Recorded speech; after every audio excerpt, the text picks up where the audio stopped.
Contradiction in the testimonies. But all night.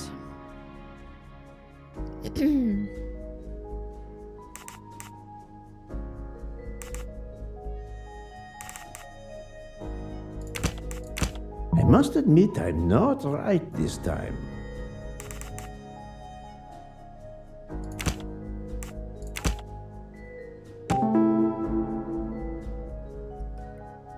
Should have heard.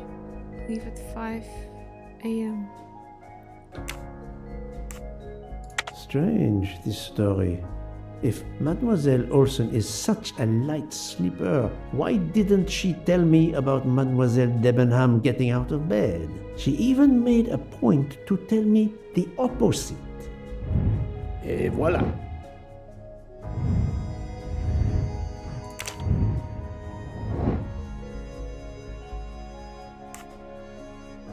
Oh, okay, well, don't know that.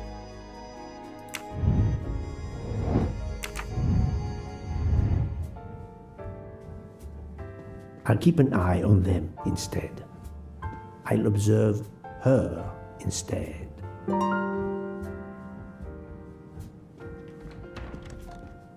Monsieur Fauchet, may I disturb you for a moment? Of course. How can I help?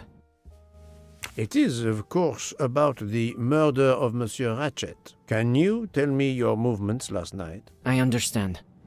Yesterday evening, I took a break at Vinkovsky station with Hotaru. We then went to our quarters in the staff accommodations, a section of the luggage car. Freya was there, reading, and I went to bed right after. Freya is there now, I think, and Hotaru is in the kitchen. They can verify my story. What time was this? 11:30 p.m. or a bit after. The snow is beginning to fall heavily. I see. Thank you. Can you write your address on this paper, please? You want to pay me a visit? Who knows, Monsieur Fauchet?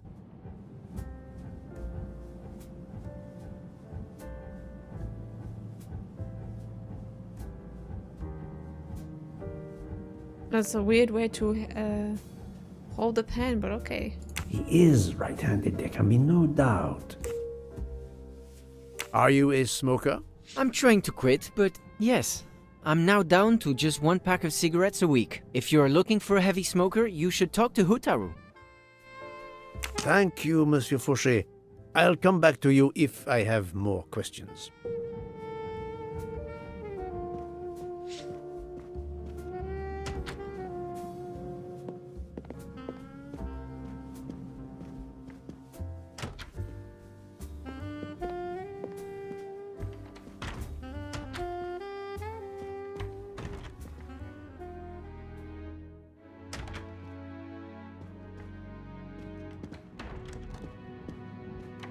So, Poirot, I hope you are progressing in your investigation. I have not finished yet, but it is progressing, yes.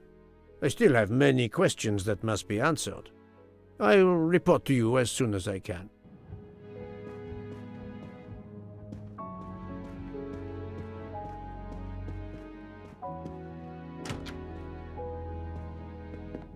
What's happening? Ah, Monsieur Maury. Would you have a few minutes to give me? I have some questions to ask you. Do I look like I can answer questions?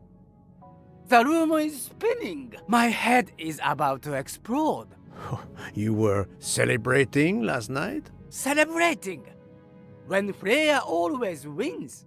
Ah, what am I saying? If you want my answers to your questions to make sense, help me recover. You see there, the magnet on the fridge.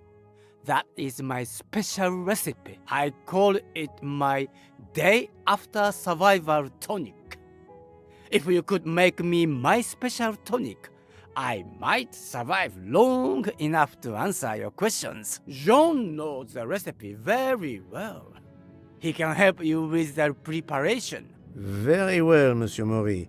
If I must, I must. I will make you your day after survival tonic.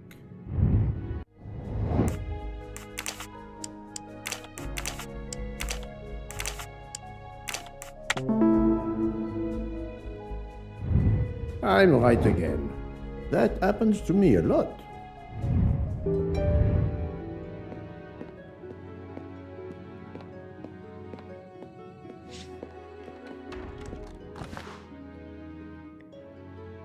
Half lemon juice, fresh sparkling water, mint leaves, and ginger juice. Well, that's easy, man. Easy. I think I can manage alone. Okay. Mint leaves, yes, please. Lemon, yes, please.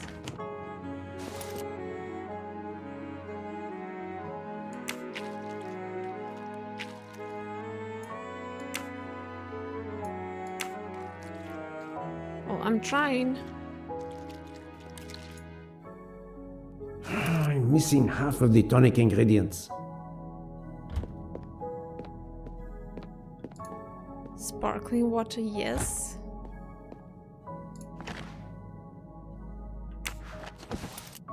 And ginger. I have all the ingredients for Monsieur Maury's tonic. I have to go and see Monsieur Fauchet so he can prepare it for me.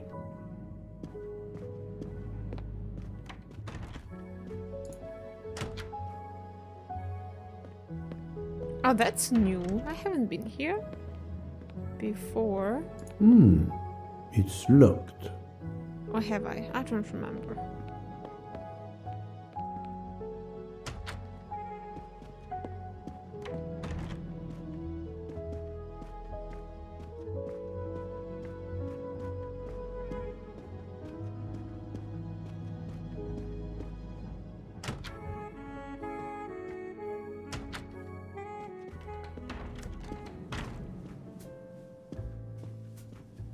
Monsieur Fauchet, may I disturb you for a moment? Of course, how can I help? Monsieur Fauchet, I need your help to prepare a cocktail. What is this phrase? This is music to my ears. What can I fix for you? A mojito? A gin and tonic? Or perhaps a martini? Shaken, not stirred? It's not for me, but for Monsieur Maury. Ah, his day after survival tonic. Unfortunately, I know it well. Here is everything that was listed on the magnet. Excellent! I can take it from here. Mr. Poirot, I'm uncertain about the lemon juice. Is it half a lemon or a full lemon for the recipe? Half. Half a lemon. I can't remember if Hotaru prefers it with ginger or without. Do you remember? With. I can assure you that he will want the ginger.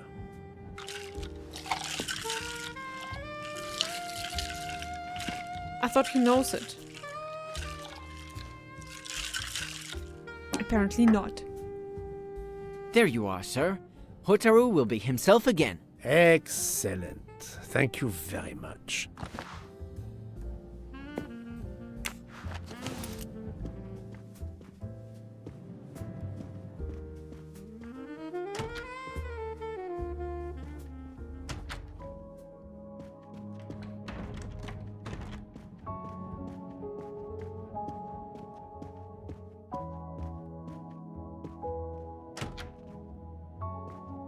Here you go, Mr. Maury. I hope this will help you. Thank you very much.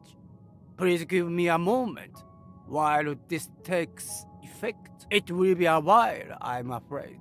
But I will not move from the kitchen. Since I have to wait, do you know where I can find Mademoiselle Nielsen? She is in the staff quarters in the luggage car. If the door is locked, John will have the key. Thank you. I will return.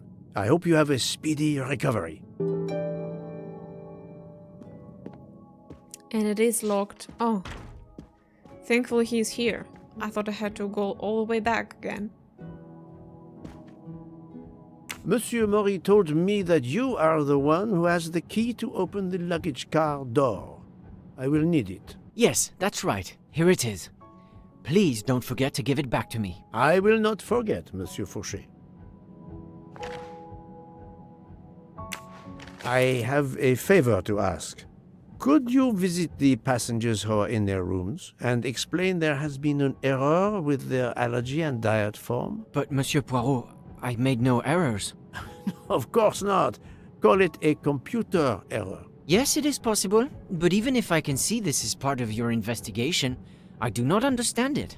I would ask that you observe which hand each passenger uses. Ah, you wish to know if they use the right or left hand when they write? That is my intention. I will take on this mission for you. Excellent.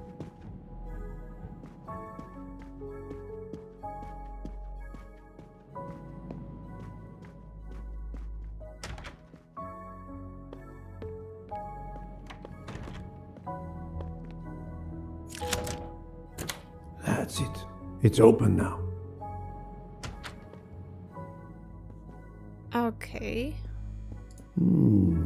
Empty rum bottles. A deck of cards. I suspect they were reading diamonds and spades instead of books.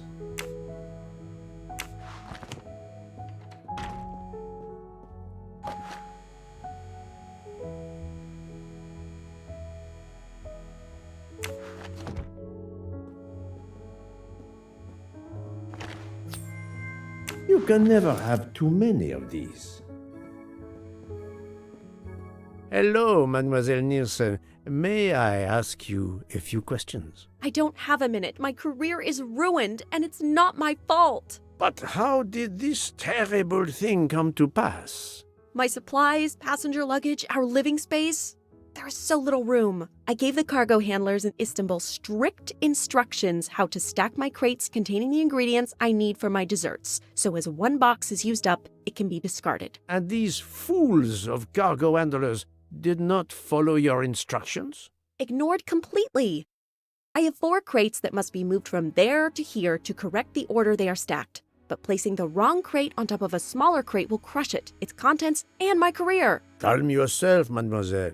I understand. So, the problem is these 4 crates must be moved there, but carefully. Yes. I have to move these 4 boxes from this location to here. But there is not much space to move the boxes, and I have to be careful never to put a bigger box on top of a smaller one, or the smaller crate will be destroyed. The problem is clear. I shall assist you.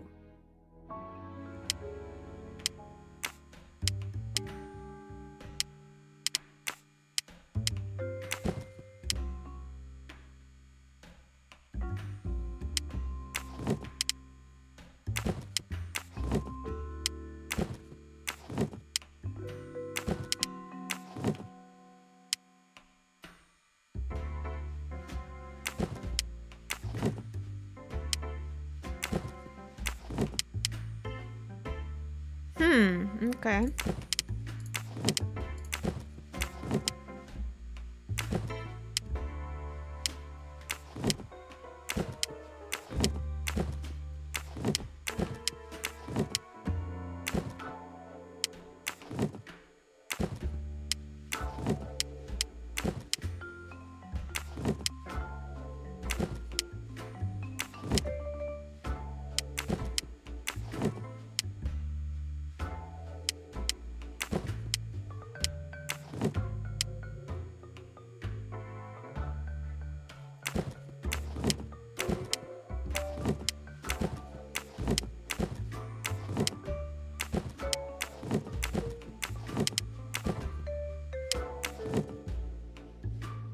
Et voilà! You are a lifesaver. Or at least a dessert saver. Thank you, thank you. I will gladly answer your questions.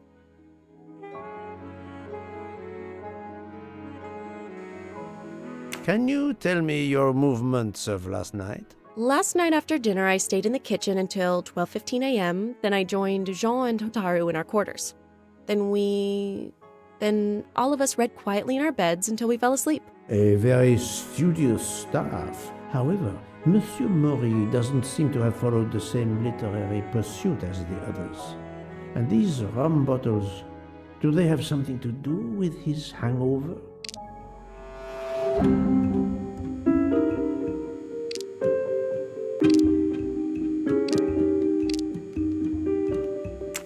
I rather think that you didn't just read last night. What makes you say that? I spoke to Monsieur Maury. He seemed to be quite hungover. He even asked me to make him his day after tonic. He blurted out, "Freya always wins." Wins what? Looking around, it is clear you were gambling and drinking most of the night. You don't understand. It's late when we're off duty, but we need to unwind. And now there's been a murder? Yes, I admit it. We went overboard last night. But please don't tell Mr. Book. It's against regulations. We could all be fired. Mademoiselle, I realize your difficult jobs have been made more difficult. But as you say, there has been a murder. I must have the truth. Of course. I'm so sorry. It's not such a crime. I'll leave it there and check in with Monsieur Fauchet. Would you mind writing your address on this paper? I'm asking everyone on the train for addresses, in case I need to contact them once they leave the train in Paris. I understand. Yes, that's it. Mademoiselle Nielsen is right-handed. Do you smoke? No, I never have. Thank you. Thank you for your answers, Miss Nielsen. You're welcome. Okay, she's just sitting there. Cool, cool, cool.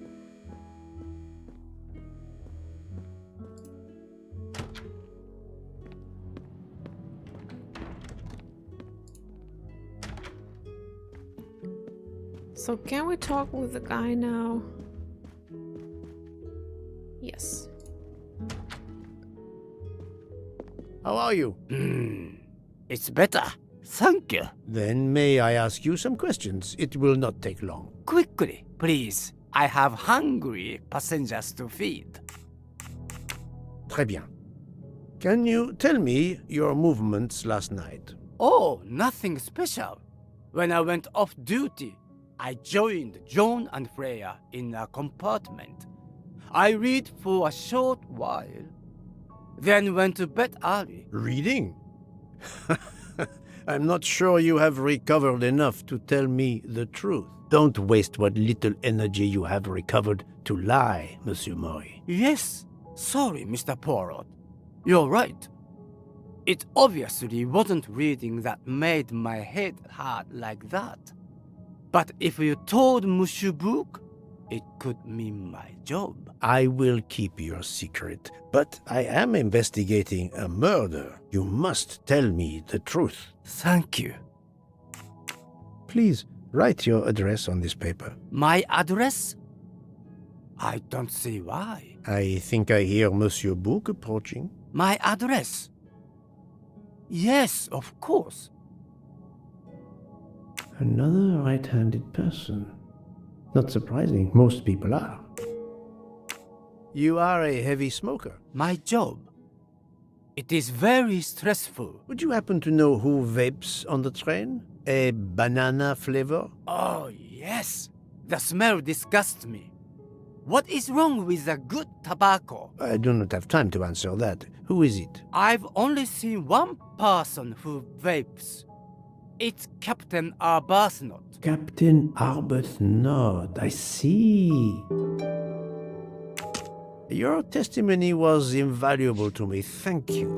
Take care, Monsieur Maury. My palate depends on your good health.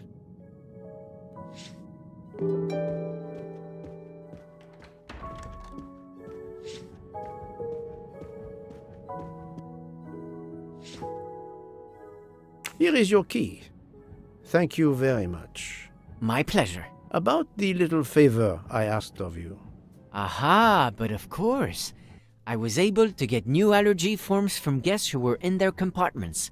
Monsieur McQueen, Monsieur Masterman, Count and Countess Andreni, they are all right-handed. I also asked Princess Dragomirov, but she had her assistant, Madame Schmidt, sign for her. She is right-handed as well. You have exceeded my expectations. Well done. Thank you, Monsieur Fauchet. I'll come back to you if I have more questions.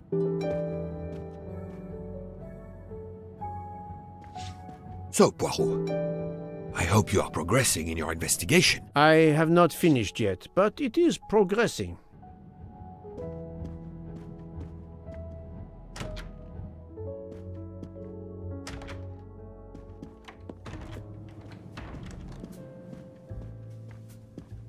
Monsieur Fauchet. Of course, how can I help?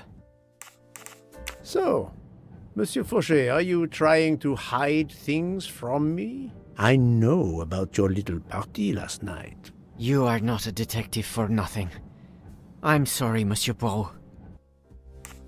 Thank you, Monsieur Fauchet.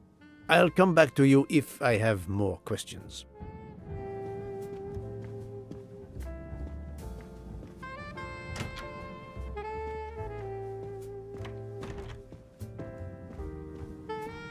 Mademoiselle Debenham, Of course.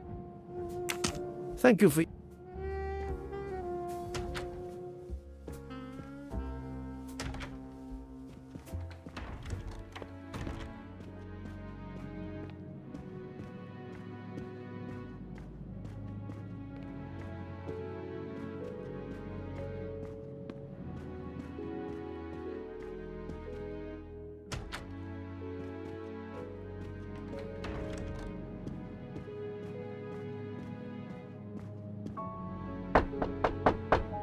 Captain Arbuthnot, I know that you are the only person on this train to smoke e-cigarettes. We found a vial of e-liquid at the crime scene.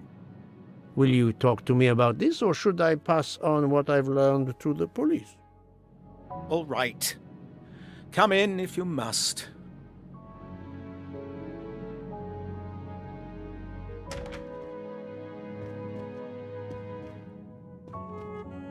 I have just a few questions for you. Very well. Let's hear them. The young English lady, Mademoiselle Debenham, was at the Tocatlian Hotel.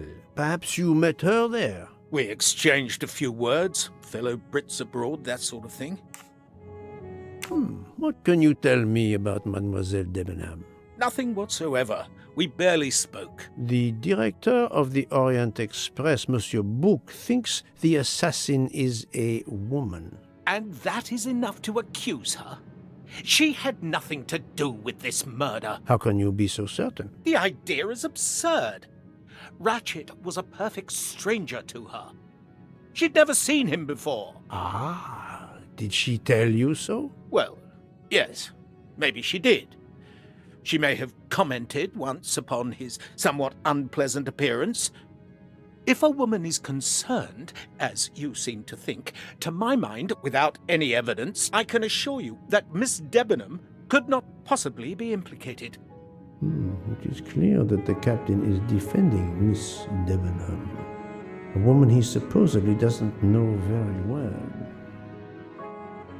What were you doing last night around 1:15? 1:15? I believe I was still talking to that young American fellow, Mr. McQueen, the secretary of the man who was killed. We were in his compartment. He was a friend or acquaintance of yours? No, I never saw him before this journey. We'd hit it off at dinner, and the conversation continued into the early hours. Until what time was that? Until 1:45 or so. Then I retired to my room and went to sleep. There is nothing you can recall last night that in any way struck you as suspicious? It's nothing. A mere detail. Allow me to be the judge. Well, before returning to my room, I went to the lounge car to get a glass of water. When I was passing through the first-class corridor, I noticed that the door, which is just after your room, 201, was not quite closed, and the person who was inside peered out in a furtive sort of way. Then he closed the door quickly. I know there's nothing in that, but it was the furtive way it was done that caught my attention. Struck me as a bit odd. I understand. Thank you for letting me know. Could you write down your address here, please? My address? Well, if you insist. This man is right-handed.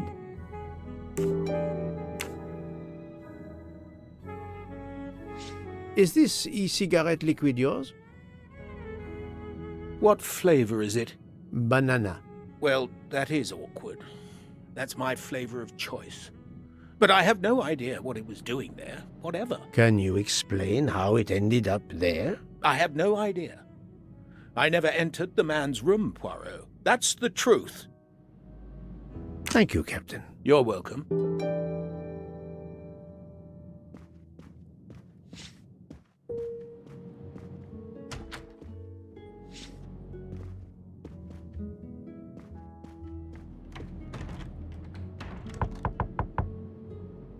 Pardon this intrusion, Mademoiselle Olsen, but something you told me earlier confuses me. Oh, please, come in. How can you be sure Mademoiselle Debenham was in bed all night?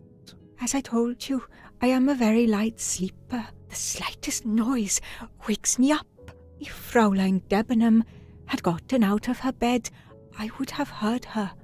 I got up this morning around 8 a.m. She was sleeping soundly.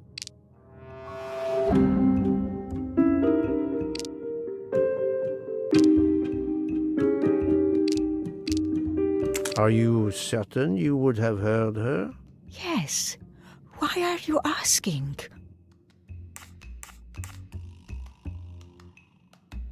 I spoke to Mademoiselle Debenham and she told me that she got up around 5 o'clock in the morning.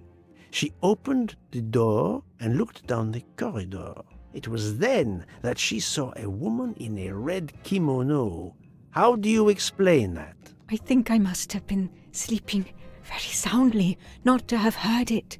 Oh, but does that make me a suspect? I am not accusing anyone, mademoiselle. Do not worry. I am just trying to determine what happened last night. Thank you for your testimony.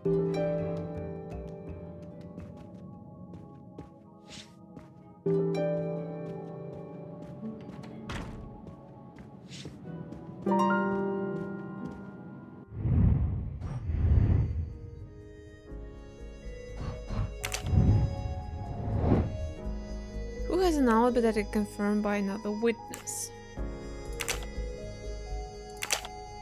Yeah. Was playing cards with him. Went to see...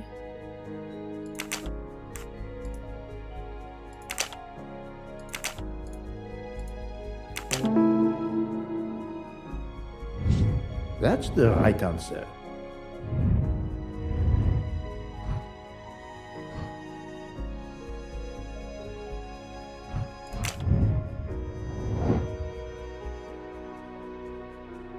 Oh.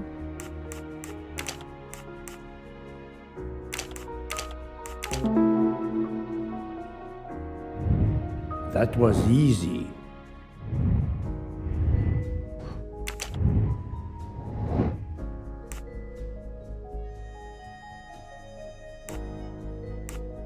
Well done.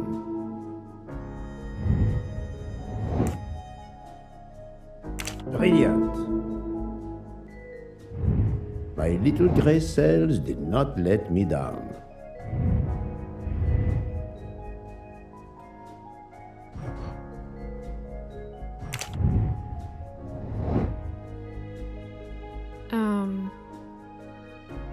Nice. Doesn't smoke? Smokes. Good job.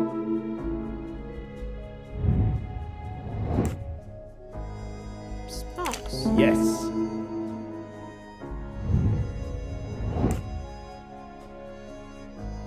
Smokes? Well done. Et voilà.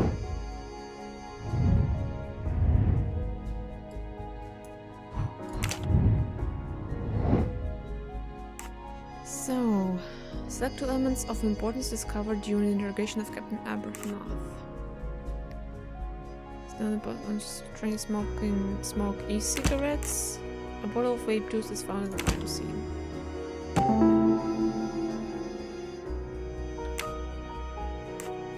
Confirm the Captain.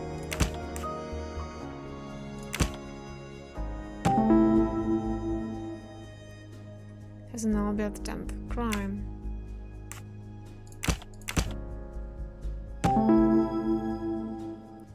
can accuse Arbuthnot. His alibi protects him despite the liquid found at the crime scene.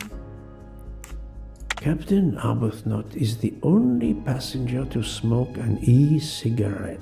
Even if this liquid in Ratchet's room is a solid clue, he has an alibi. I cannot accuse him without any other proof. That was easy.